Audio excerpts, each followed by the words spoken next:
Eu conheço muita gente que está precisando de libertação. Eu conheço muita família quebrada, fala o que vem na cabeça e depois não dá para engolir o que falou. Eu conheço muito pai que não sabe pedir perdão para o seu filho e deixa um rastro de dor pela vida, porque numa hora de impulso falou que não devia. Ao conhecimento, o domínio próprio, e ao domínio próprio, a perseverança, e a perseverança, a piedade. Eu queria falar hoje sobre domínio próprio. Domínio próprio pode ser entendido como autocontrole, ou a capacidade de dominar impulsos, desejos, sentimentos. Eu sempre falo aqui do meu sangue italiano, né? Lembra que eu falo que dá aquele negócio aqui que sobe? Então, esse texto é para mim, não é? Mas eu acho que é para você também, não é? Porque a gente precisa aprender a desenvolver o domínio próprio, o autocontrole. É interessante que Paulo, quando fala sobre esse assunto, ele considera o domínio próprio, o autocontrole, como uma manifestação do fruto do Espírito Santo. E é interessante a gente pensar por que ele está falando que essa é uma manifestação do Espírito Santo. Naquele tempo, nos tempos da Bíblia, os autores não conheciam a estrutura do nosso cérebro. Mas hoje a gente pode dizer que existe uma parte do nosso cérebro, que é chamada de uma parte primitiva do nosso cérebro, que tem o nome de amígdala, de onde procedem os nossos impulsos animais. Tá? Nossa força para ser violento, para correr, para fugir, para brigar, enfim, os impulsos da sexualidade, tudo ali nasce nessa parte mais primitiva que os estudiosos chamam de amígdala. Mas os demais componentes do nosso cérebro têm a capacidade de desenvolver controles que limitam o uso de tais impulsos. Isso, o que os estudiosos chamam de que o homem tem capacidade de desenvolver comportamentos sociais. Porque se ele tivesse só no impulso da amígdala, daquela parte inferior do seu cérebro, ele seria um bicho. E é interessante porque, ainda que eu e você, às vezes, em determinadas situações, sintamos vontade de matar alguém, não minta, você já sentiu vontade, não é verdade? E alguns dizem assim, eu queria matar o meu chefe, mas você não vai lá e mata, não é? Por quê? Porque você sabe que não é correto, e mais, você sabe que existem outras consequências que vêm sobre a sua vida se você seguir apenas os seus impulsos. E no conceito bíblico, desenvolver o domínio próprio é subjugar o animal que existe em mim e você. Não há um controle social, porque se eu mato eu vou para a cadeia, mas sim ao poder do Espírito Santo e aos valores de Deus na nossa vida. E é isso que Paulo vai chamar de fruto do Espírito, quando a gente submete essa área da nossa alma, do nosso ser animal, ao controle do Espírito Santo de Deus, e permite que o Senhor coloque os valores dele na nossa vida. O que a palavra de Deus está dizendo, quando fala que a gente precisa ser maduro espiritualmente, e fala de domínio próprio, é que você precisa ser menos animal e mais humano. Então olha para quem está perto de você e diz assim, você precisa ser menos animal. Aí o outro vai responder, você precisa ser mais humano. Agora toma cuidado que se for marido e mulher, isso é uma encrenca. Não é verdade? E nesse sentido, ser mais humano, é a gente copiar o homem perfeito que nós imitamos, que é Jesus Cristo. Ao mesmo tempo que isso é uma manifestação do poder do Espírito Santo agindo em nós, é também um esforço consciente, porque Pedro vai dizer que a gente precisa se esforçar nisso. A motivação, o impulso, é na verdade uma motivação inconsciente, ela vem. E você não tem controle sobre aquilo que é inconsciente, ele simplesmente vem. Mas você tem controle com o que você faz com o que vem. E é disso que a Bíblia está falando. Que a gente pode se valer do poder do Espírito Santo, dos valores do reino de Deus, e ter uma vida diferente. Por isso o domínio próprio é um esforço consciente, onde os nossos valores falam mais alto do que todas as motivações interiores. Quando a gente não faz isso, a vida da gente vira uma tragédia. Eu conheço muita gente que não para em emprego. Você conhece gente que não para em emprego? Se você fizer uma análise dessas pessoas, a maioria delas age sobre impulso e faz besteira. Eu conheço muita gente, e é triste dizer isso, onde dentro da casa existem agressões. Eu nunca vou me esquecer a primeira vez que eu presenciei uma situação dessa. Eu estava aí no começo do meu ministério, quando de repente chegou na porta da igreja, umas 9 e pouco da noite, uma senhora toda ensanguentada. Essa senhora tinha apanhado do seu marido, mas o seu marido era um homem de 2 metros de altura. Arrebentou aquela mulher. O animal que estava dentro daquele homem falou mais alto do que a humanidade dele. Eu conheci uma outra família, você vai achar que é absurdo o que eu vou falar, mas eu estou dizendo de pessoas que a gente convive. Eu conheci uma outra família cujo marido era um boxeador e ele então queria bater na mulher, bater nos filhos, um homem muito forte, mas ele ficou tão maluco, que ele pendurou o filho dele, acho que de 5 ou 6 anos de idade, no fio de eletricidade da sala para enforcá-lo. E aquela mulher apanhando dele, teve que fugir de casa para o filho não morrer. Depois passava aquele impulso, aquele homem chegava chorando e dizia: pelo amor de Deus, eu amo você, amo os meus filhos, volta para mim. E ela dizia para ele assim: eu amo você, mas eu não posso conviver com você porque um dia vai haver uma tragédia na nossa casa. Eu estou falando de coisas que parecem tão distantes da gente, mas eu queria dizer para você que eu tenho, como pastor, lidado com essas coisas. Elas não estão tão distantes assim. São de famílias. Eu conheço famílias cujo pai abusou da filha. E outras famílias cujo pai abusou do filho. Porque os impulsos animais falaram mais alto do que a própria humanidade. É disso que a Bíblia está falando. E o pior é que hoje a gente vive num tempo onde os controles sociais são vistos como repressão.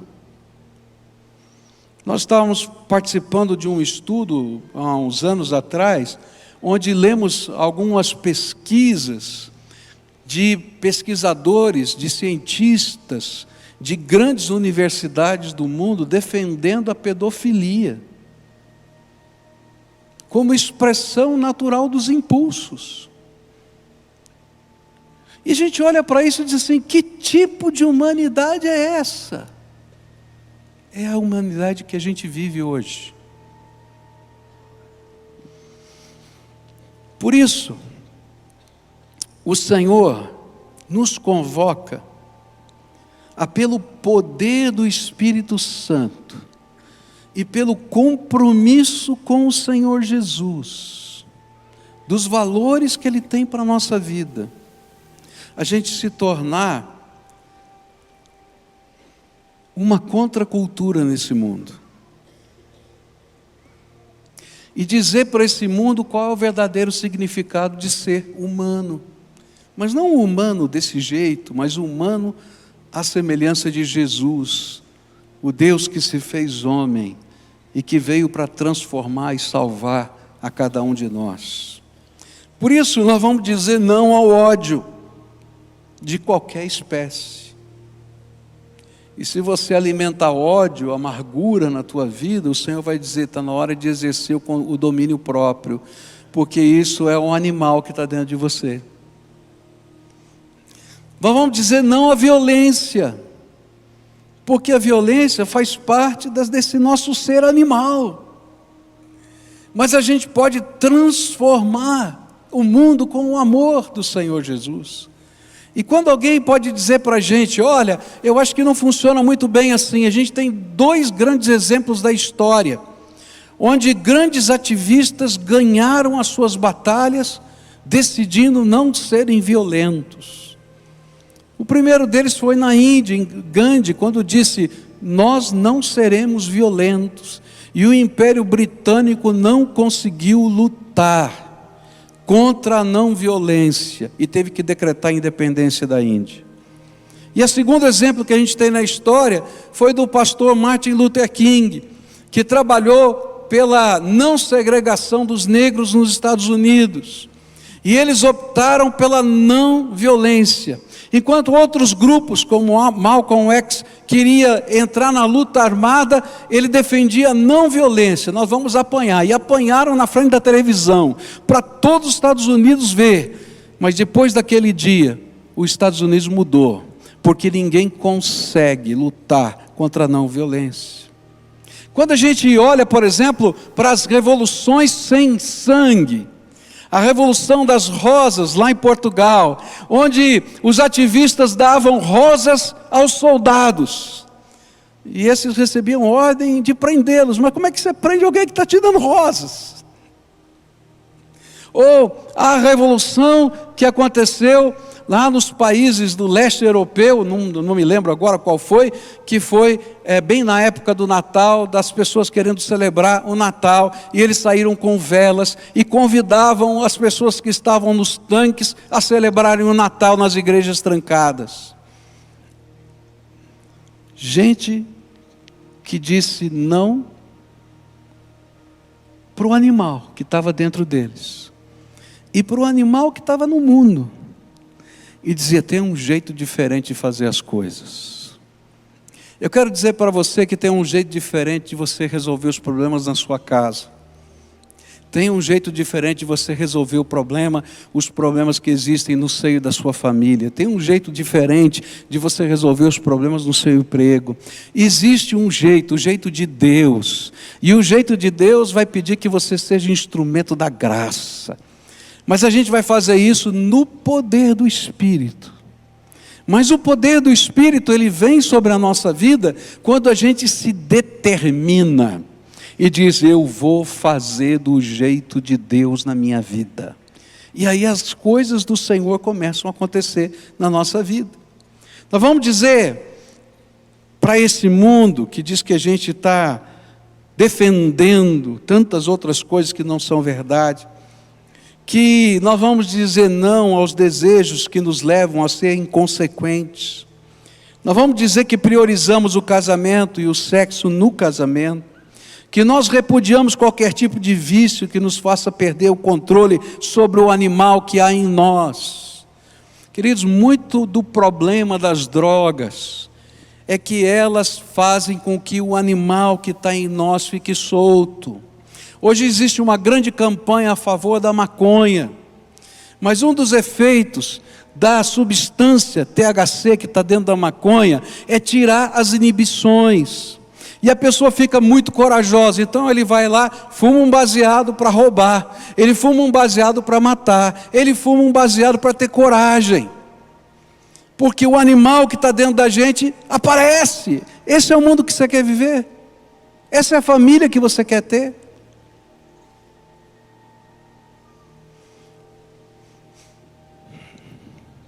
E a gente olha para a nossa sociedade, é isso.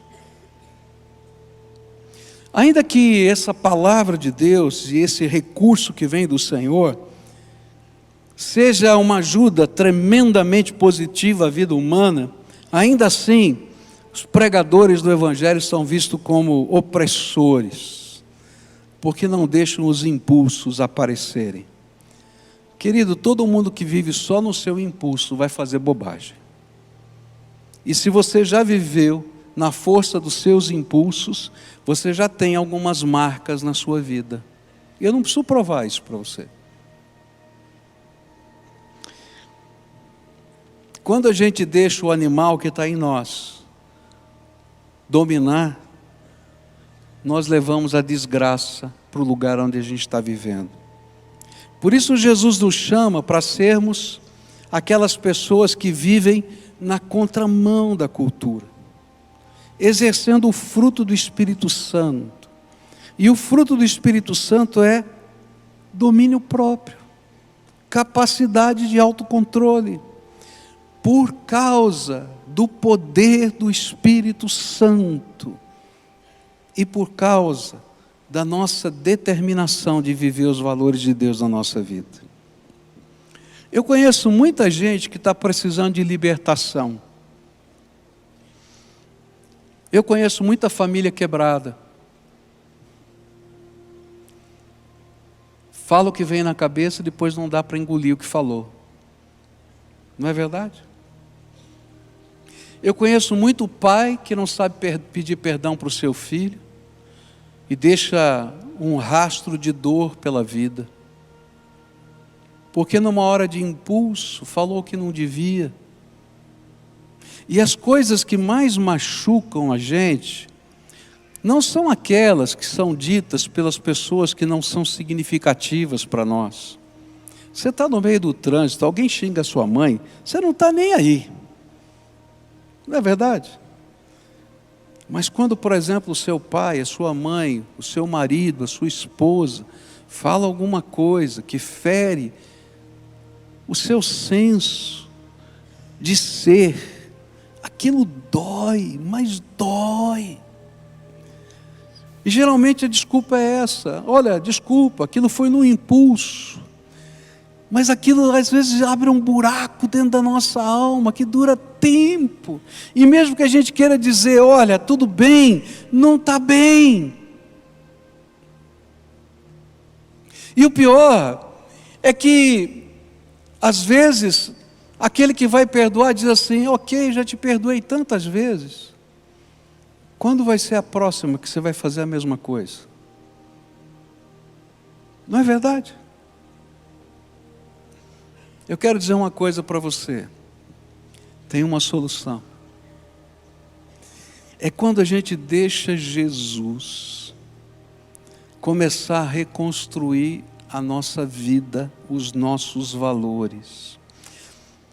Agora, uma coisa aqui interessante é que eu não posso entregar para Jesus só a minha impulsividade, porque não vai funcionar. Ah, Jesus, eu sou um cara impulsivo, então eu quero entregar para o Senhor a minha impulsividade. Faz um milagre na minha impulsividade. Não funciona. Sabe por que não funciona? Porque você é um ser completo, total.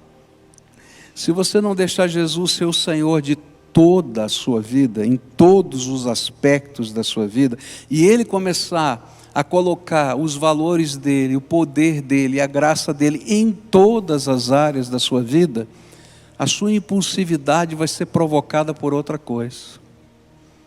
E aí você vai precisar, cada dia, ser renovado na graça de Deus. O que Pedro está dizendo é que há um momento na nossa vida que, para a gente ser maduro emocionalmente, a gente precisa de duas coisas.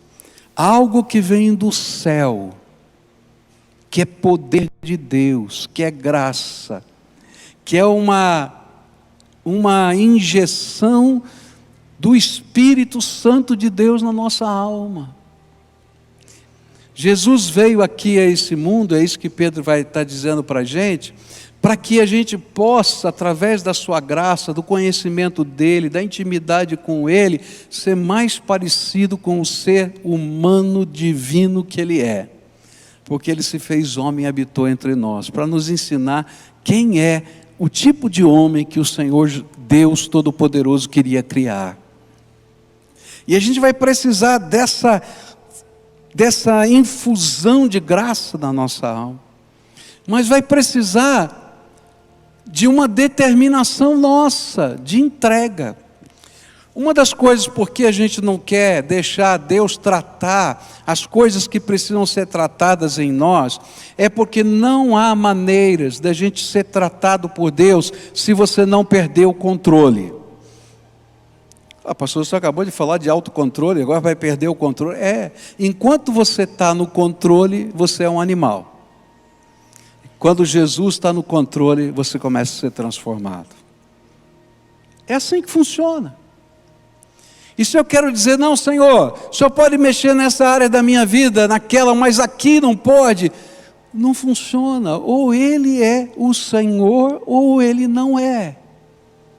Ou Ele entra em todas as áreas da vida e os valores dele são determinados para todas as áreas, porque todos esses valores têm a ver com essa imagem de Deus que está sendo reconstruída pela graça, pelo poder, pelo sangue de Jesus vertido na cruz, pelo perdão que Ele nos dá.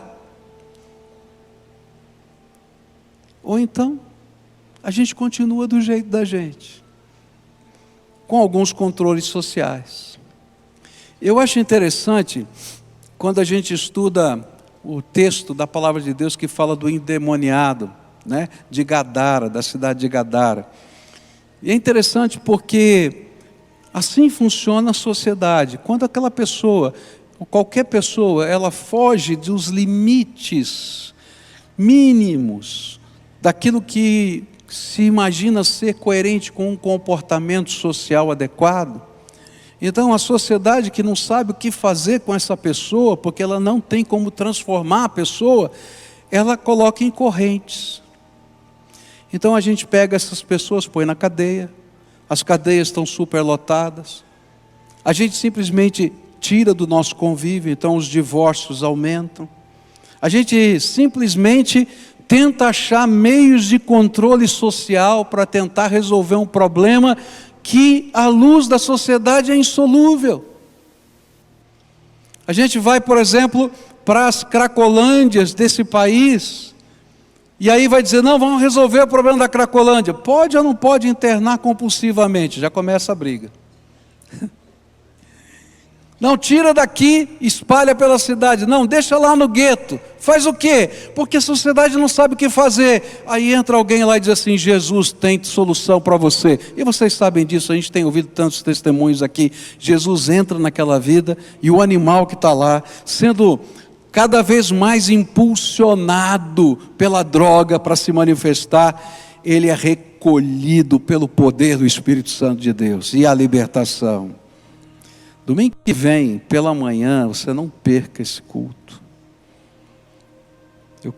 Você vai ouvir um testemunho tremendo de transformação de alguém que veio desse mundo e o Senhor transformou a vida dessa pessoa de uma maneira incrível. Então eu queria desafiar você, a história é lindíssima. Não vou contar, senão vai perder o gosto, né? Então você vem aqui domingo que vem pela manhã, nos 2 cultos da manhã. Mas eu queria dizer para você isso hoje. Há algo que Deus quer fazer na minha vida e na sua vida. E o domínio próprio é um fruto, é uma consequência,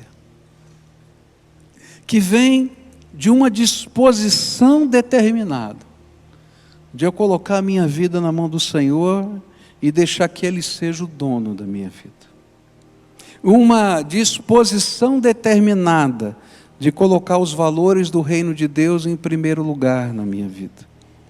Uma disposição determinada de não abrir mão daquilo que o Senhor é, que Jesus é, o dono da minha vida. E aí então vem uma segunda parte. Vem o poder de Deus, transformador na nossa vida. Há muitos anos atrás eu li um livro chamado temperamento controlado pelo Espírito, né? E eu achava que, naquele tempo, quando eu li, eu achava que temperamento era alguma coisa tão natural do ser humano, que ele não podia ser transformado. Quando eu li aquele livro, fui impactado, e fiz o meu primeiro teste de temperamento. Repeti esse teste 3 ou 4 vezes ao longo da minha vida. E sabe o que eu descobri? É que o Senhor Jesus transformou o meu temperamento em vários aspectos. Porque é assim que Ele faz. Eu continuo tendo aquele negócio por dentro. Mas não é aquele negócio por dentro que vai me controlar. Quem vai me controlar é o Espírito Santo de Deus, porque eu quero que Ele seja o Senhor da minha vida. Nessa noite eu quero orar por pessoas que queiram colocar toda a sua vida na mão do Senhor, porque não dá para colocar só o temperamento, tem que colocar toda a vida. Mas eu quero orar por restauração, porque quando a gente coloca toda a nossa vida na mão do Senhor, o Senhor começa a restaurar a nossa casa, os nossos relacionamentos. Ele começa a restaurar a nossa vida profissional, a nossa vida emocional, a nossa vida familiar, a nossa perspectiva de futuro. Muitas vezes a gente está como um animal acuado pela vida, pelos problemas, pelas lutas, e de repente o Senhor diz assim: anda comigo.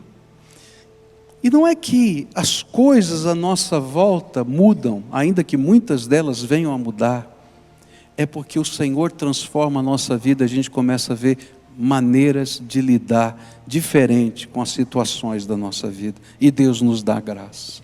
Por isso nessa noite eu quero orar por você, quero orar pela tua vida, para que você seja menos animal e mais humano, do jeito de Jesus.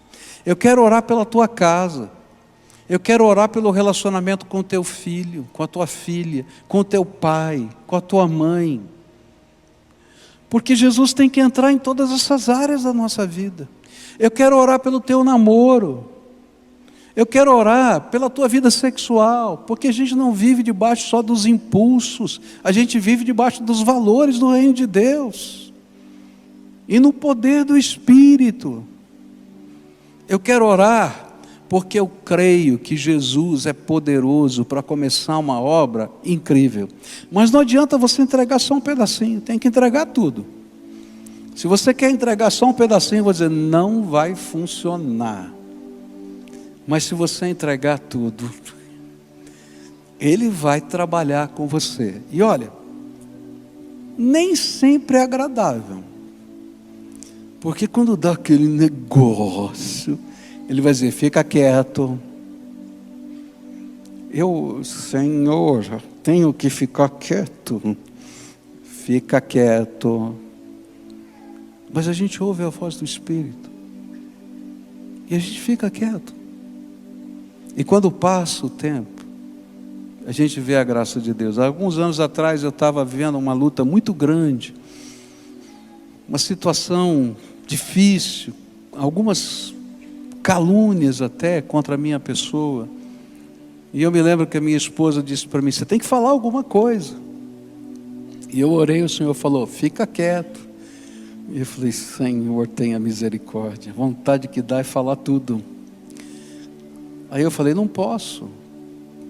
Aí chegou um diácono na minha igreja e falou, pastor, você tem que falar alguma coisa, e eu disse, não posso, o Senhor falou para eu ficar quieto. Eu acho que ele achou que eu era maluco naquele dia. Um dia aconteceu uma assembleia da igreja, e o Senhor falou, fica quieto. E no meio da assembleia as pessoas começaram a levantar e falar, e toda mentira foi revelada. E eu não abri minha boca.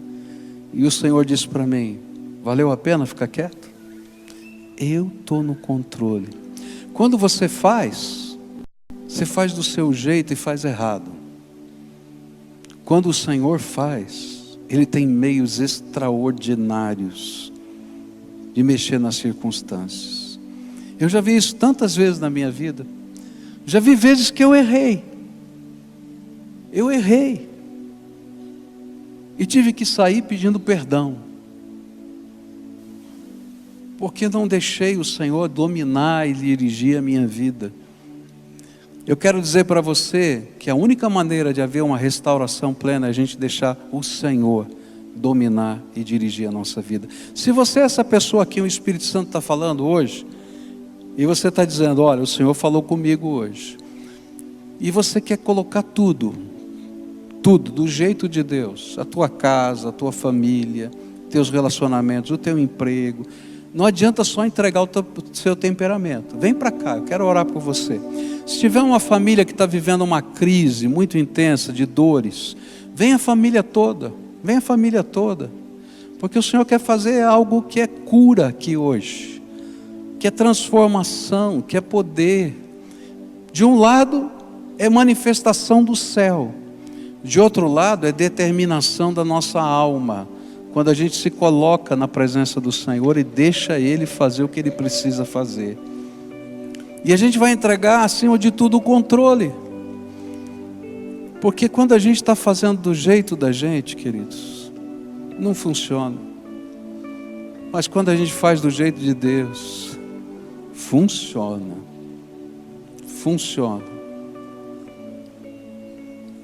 Então venha, se o Senhor está falando com você, venha hoje, vem. Deixa o Senhor tratar a tua alma, tratar a tua vida, tratar a tua família, tratar a tua casa. Para que haja restauração, plenitude, graça do Senhor aqui. E a gente vai colocar isso diante do Senhor. Há poder naquilo que Jesus fez na cruz do Calvário por nós. É isso que Pedro está falando. Você não precisa ser do jeito que você é, porque Jesus está derramando todo tipo de bênção espiritual que você precisa para haver transformação. Leia lá o versículo 3 e 4 de 1 Pedro 1, você vai ver, o Senhor está trabalhando. E Ele mexe com todas essas coisas aqui da alma da gente, e vai trabalhando na vida da gente. Tem muita gente chegando, venha para cá, venha. Eu vou aguardar todo mundo chegar, porque para mim essa é uma hora tão importante, é uma hora de fé, é uma hora de convicções, de entrega, de transformação. Não é fácil a gente levantar do lugar, num lugar público como esse, e vir na frente. Eu sei disso. Mas esse é um teste da nossa vontade, se a gente está mesmo disposto. Então vamos para valer, não é?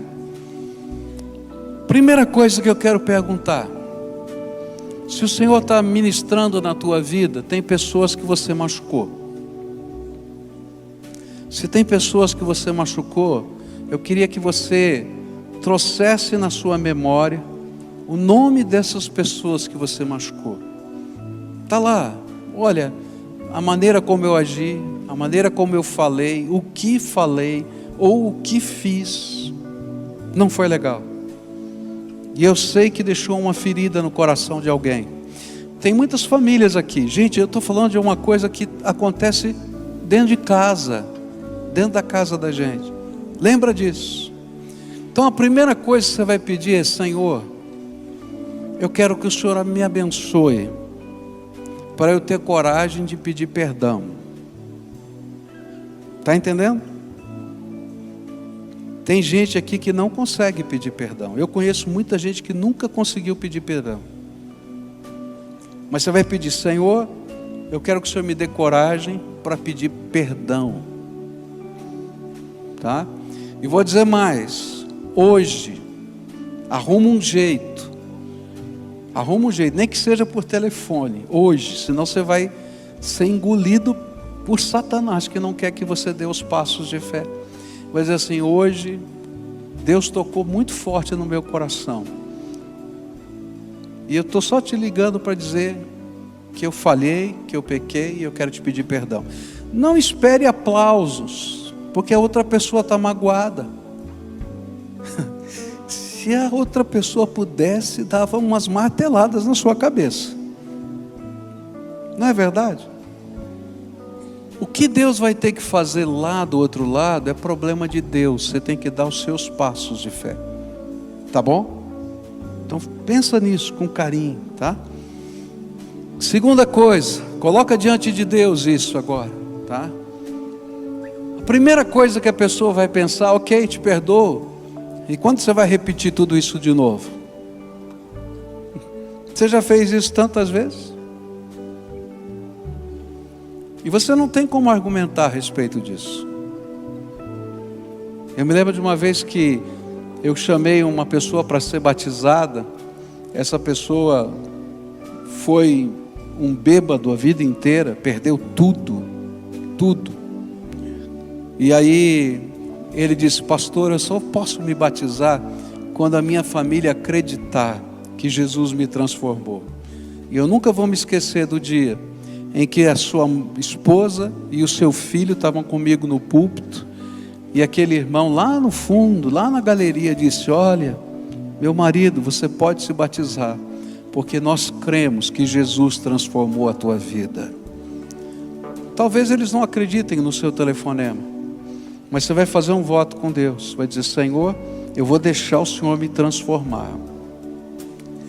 E um dia essas pessoas vão crer que o Senhor transformou a minha vida, e eu vou trabalhar para isso, com todos as minhas forças, mas eu conto com o poder do teu Espírito para isso acontecer na minha vida. E olha, Deus é bom, Ele vai fazer, porque é assim que Ele trabalha, tá bom? Então agora nós vamos pedir para o Senhor tomar conta do animal que está dentro de você, está combinado? E Ele ser o dono da tua vida, de tudo, não tem só um pedacinho, é tudo. E vai dizer: Senhor, me ensina a viver daqui para frente. Você concorda com isso? Vamos orar? Então agora curva a tua fronte, fecha os seus olhos e peça isso para o Senhor. Fala: Senhor, eu estou entregando tudo. O mais difícil vai ser o meu temperamento, mas eu entrego tudo. E eu quero pedir: transforma a minha vida, transforma os meus relacionamentos, transforma a minha casa. Eu sei que os impulsos vão continuar vindo, mas que eu não seja dominado pelos impulsos, mas que eu seja dominado pelo Teu Espírito Santo. Enche-me com Teu Espírito, enche-me com Teu Espírito, enche-me com Teu Espírito, Senhor, porque eu quero ser Teu, quero que a minha casa seja Tua, quero que a minha vida glorifique o Teu nome. Clama por Jesus. Senhor Jesus, está aqui um povo que é Teu, amado, precioso, querido, gente que o Senhor deu a sua vida na cruz por eles. Eles não estão aqui por acaso, eles estão aqui porque o Senhor os chamou, porque o Senhor tem algo muito bom para eles. O Senhor tem uma esperança e um futuro para eles. E eu quero te pedir agora, Senhor, começa a abrir as janelas dos céus e começa a derramar do Teu Espírito Santo sobre eles, porque só o poder do Teu Espírito pode fazer essa transformação. Eles vêm com aquilo que eles têm, Senhor. Eles vêm dizendo: Senhor, eu estou colocando aqui esse ser humano que está descaracterizado, e eu quero te pedir: vem com a Tua graça sobre a minha vida agora com o Teu Espírito, e começa a obra de transformação. Eu quero te pedir, Senhor, que o Espírito Santo seja professor particular. Quando vierem os impulsos, o Espírito de Deus fale claramente na mente deles, e eles possam ouvir a voz do Pai. Senhor, dá coragem para que eles assumam a determinação da Tua voz. E enquanto eles fizerem isso, revela o Teu poder miraculoso, transformador, abençoador, restaurador. Alguns estão vindo aqui quebrados, Senhor, porque a família já foi. Alguns estão vindo aqui porque tem marcas doídas, Senhor. Eu quero te pedir: vem, ó Espírito Santo, e começa uma obra de restauração. E eu não quero te pedir, Pai, que o Senhor pegue os pedacinhos e cole, não, porque vai ficar um vaso feio, um vaso que não vai conseguir nem reter a água, por causa das rachaduras. eu quero te pedir que o Senhor faça algo novo, uma obra de arte do poder do teu Espírito. Revela, Senhor, a tua graça, revela, Pai, em nome de Jesus, e abençoa esse teu povo. É aquilo que eu oro em nome de Cristo. Amém e amém. Amém. Agora todo o povo de Deus de pé, dá a mão para quem está perto de você. A gente vai terminar o culto assim. Eu acho que não tem melhor momento para a gente terminar um culto, né? Antes da gente cantar, segura aqui. Deixa eu fazer uma pergunta. Tem alguém aqui nessa noite que pela primeira vez está fazendo essa entrega da sua vida para Jesus? Tudo, levanta bem alto a mão, quero saber. Tem? Você, quem mais? Levanta a mão bem alto. Isso, tá. Para vocês de uma maneira especial, quero pedir um favor, tá? Tem um pessoal lá de coletinho verde, tá? Eu queria que vocês pudessem saber qual é o próximo passo. Como é que a gente continua, tá? E queria dar de presente para vocês uma Bíblia, que vocês pudessem ler numa linguagem que seja fácil para você levar e aprender da palavra de Deus. Porque quem vai ensinar os valores é Jesus. Então você marca um encontro com Ele, a hora e o lugar você marca, Ele vai estar lá, pode ter certeza. E Ele vai começar a ensinar você. Então a gente quer simplesmente instrumentar vocês, tá? Se tiverem famílias aqui que estão passando por lutas, tá? A igreja tem várias ferramentas de apoio, tá? A gente tem encontro de casais, a gente tem cursos sobre educação de filhos, a gente tem na área de finanças, a gente tem aqui tanta coisa boa que pode ajudar. Se você está com a tua alma machucada, a gente tem um trabalho aqui que acontece, toda quinta-feira aqui, o Celebrando a Restauração, toda quinta-feira a gente tem um trabalho aqui de cura de alma. O que é que está aqui? Que a gente tem que conversar, falar. Às vezes tem marcas na nossa vida que a gente precisa de libertação, né? Então, aproveita o que tem, porque tudo isso é para você, de gente que já passou por aquilo que você está passando, tá? E cresça. A gente começa a morrer quando a gente para de crescer. Então, cresça, não se conforma com o que você já tem. Deus é inesgotável, tem bênção para você, tem bênção para você, tem bênção. Mas para mim já passou nada. Deus está começando algo novo, você acredita nisso? Então toma posse disso, tá bom?